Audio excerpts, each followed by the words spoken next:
darling heart, and welcome to this episode of the Drink Less, Live Better podcast. This is the podcast that helps you to see that drinking less doesn't need to be stressful, lonely, or boring. I'm your host, Sarah Williamson, and I decided to have a year alcohol-free as a little life experiment and haven't looked back. I'm a best-selling author, expert speaker, corporate workshop facilitator, and life coach. I'm here to support you with your alcohol-free or drink less adventures. Follow me on Instagram at Drink Less Live Better. Find resources on my website, drinklesslivebetter.com, and buy my book, Drink Less, Live Better. It's available in all the places you might buy a book. I hope you enjoy this podcast episode. Let's get straight to it. This is a safe space. Or is it? Dear listener, lend me your ear while I take a moment to add some nuance to a conversation I'm hearing and allow me to say that not enough voices are contributing from this angle. The conversation topic, and in particular the line I'm hearing and seeing, is "This is a safe space." I have thoughts. I'll start by saying this. No one gets to tell me that something they have curated or created is safe or not for me. It might be safe for them. It might be safe for some people they know, but I will always be the judge of the places I find to be safe or not. Just because somebody labels a place a safe space does not mean it is a safe space. To begin, let's clarify what we mean by a safe space. You see, we've run into a problem already because we, that's you and me, cannot define a safe space for both of us. I can't define it for you, you can't define it for me. Your needs are going to be different from mine. Okay, so let's talk about a fantasy safe space for a moment then. A safe space is not only about physical safety, although that is crucial. We're talking about an environment where people feel emotionally secure, respected, and free from judgment.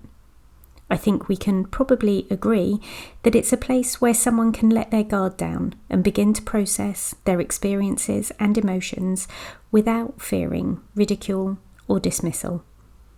For those who've experienced trauma, the world can feel like a minefield, and physical and emotional safety might not be easy to find.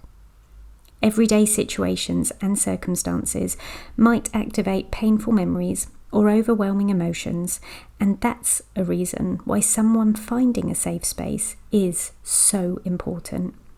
Safe spaces provide a respite from that constant state of alertness and allow for genuine relaxation and reflection, a moment to find calm away from chaos. How can we possibly go about creating these sanctuaries of stability then? It certainly involves setting clear boundaries and expectations. If we are talking about a group setting, all parties involved need to understand and agree on the rules of engagement.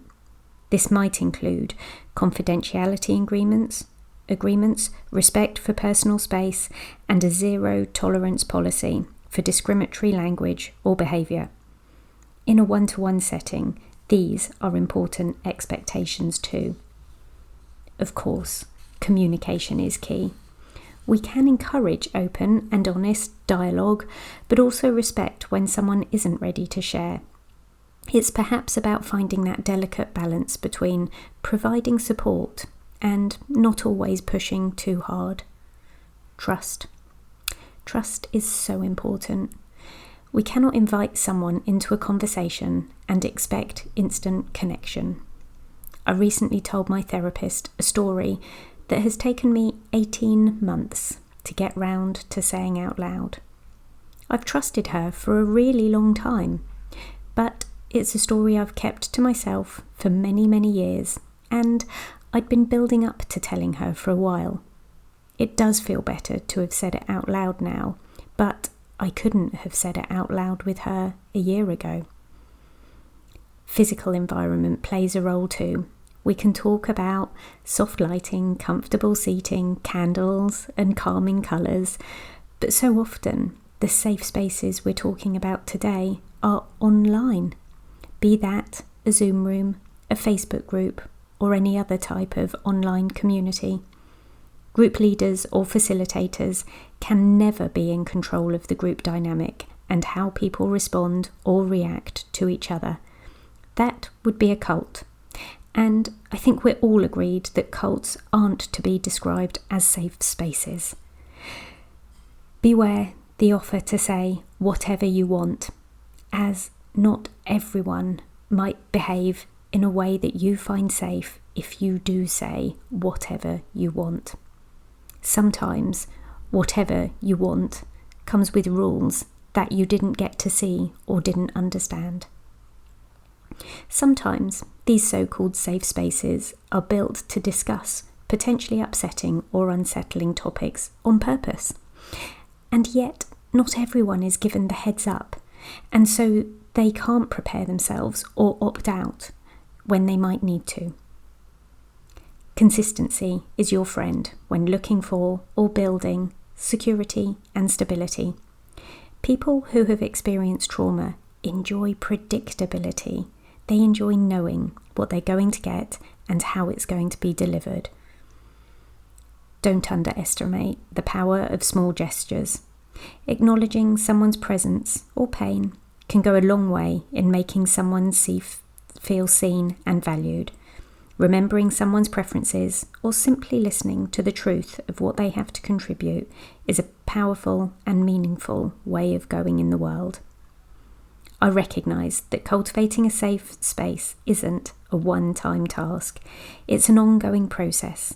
I'm prepared to adapt and evolve based on the needs of who I'm supporting. What feels safe one day might not the next, and that's okay. In fact, it's to be expected.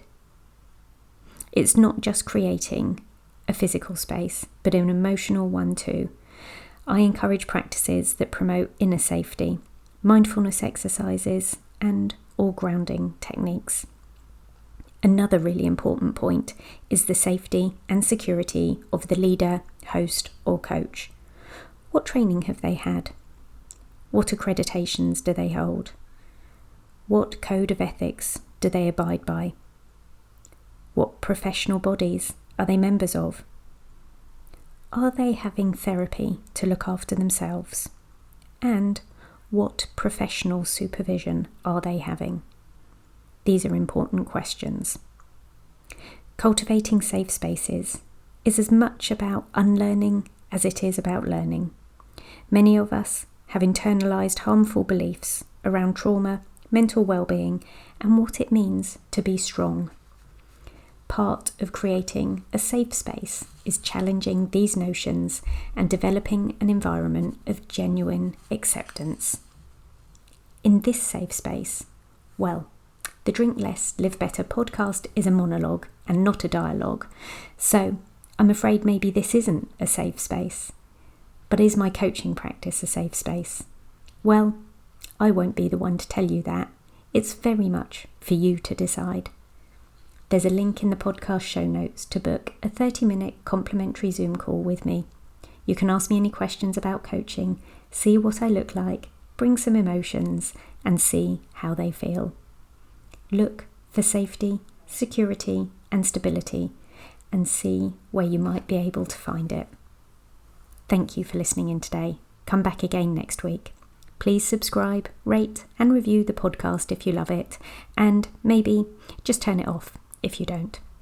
Check out the show notes for a link to a hidden podcast episode that will help you with your 5 p.m. cravings and details about my one-to-one life coaching and sober coaching programs. And P.S. I believe in you.